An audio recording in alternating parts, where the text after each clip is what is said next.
Meanwhile, at the White House, asked where the squad should go, the president says, well, it's up to them. Go wherever they want, where they can stay.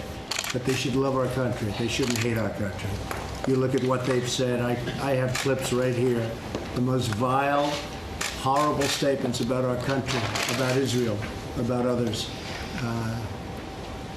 It's up to them. They can do what they want.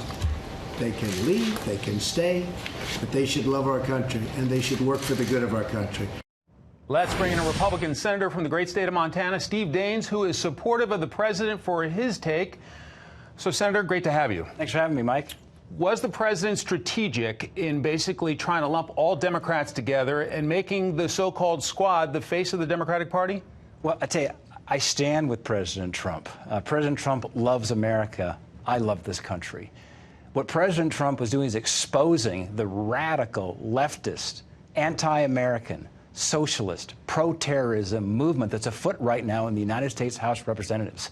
You know, this is not a student council somewhere in a far-off reach of this country. This is the United States House of Representatives, these radical views. Where's the outrage tonight as you look at what happened on Friday, in Aurora, Colorado, when activists broke in, took down the American flag, replaced it with a Mexican flag, and then took down a Back the Blue flag. They spray painted "Abolish ICE" on it, tipped it upside down, and took it back up the mast.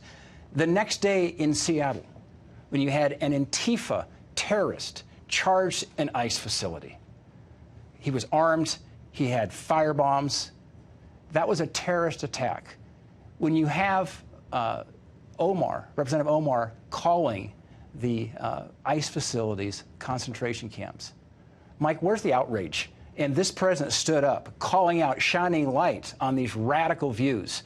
And that really, I think, is the concern for many of us is what was once a radical fringe of the Democratic Party has now become the center of gravity. You watch the presidential debates. Could this backfire, though? You're considering the president going after 4 women. You need women voters next year. Could it potentially backfire? Tell you what, I've got a lot of women in my life, 2 daughters and a wife, and in chatting with the men and women in this country, they're very concerned about these radical, leftist, anti-American, pro-terrorist views that we see right now. It is a complete disrespect of law and order. You look at ICE. ICE is there to protect us. Border Patrol is there to protect us. The men and women who serve in highway patrols, in law enforcement across the country are there to protect us. It's an anti-law enforcement mentality that's dangerous because it is sparking these attacks right now that we're seeing. We're literally, on Saturday in Seattle, it was a very dangerous Antifa terrorist on a domestic terror attack that occurred right here in our soil. Where's the outrage right now from Democrats in Congress? I've heard you say pro-terrorist several times. Can you defend that? I mean, is that legitimate? Absolutely. Look what Antifa is doing right now. That was a terror attack. You've got somebody with an AR-15, somebody who's got fire bombs coming after an ICE facility. If that's not a domestic terror attack, what is? How concerned do you think some of your purple state colleagues are who are on the ballot next year? I'm thinking of Cory Gardner from Colorado, Thom Tillis from North Carolina, Susan Collins of Maine. Do they really need a fight like this at this point? Tell you what, I think it paints a clear contrast between what this election is all about in 2020. This is going to be about those who believe in freedom, the love of this country, law and order, or socialism. That is what this election is going to be about. And what's happening now with call it the AOC +3, the squad, whatever name you want to call these radicals in Congress, it paints a very clear picture.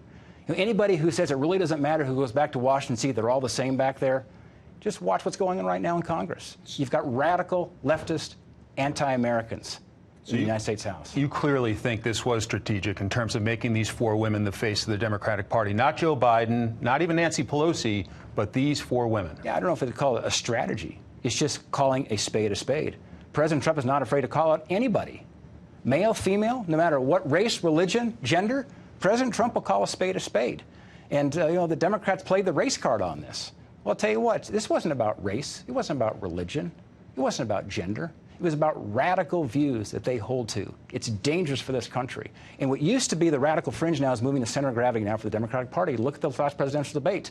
When they asked all 11 candidates on the stage, how many of you would decriminalize coming across the southern border? Every one of them raised their hands. If that's not about open borders, what is? Senator Steve Daines, thanks for your time, sir. Thanks, Mike.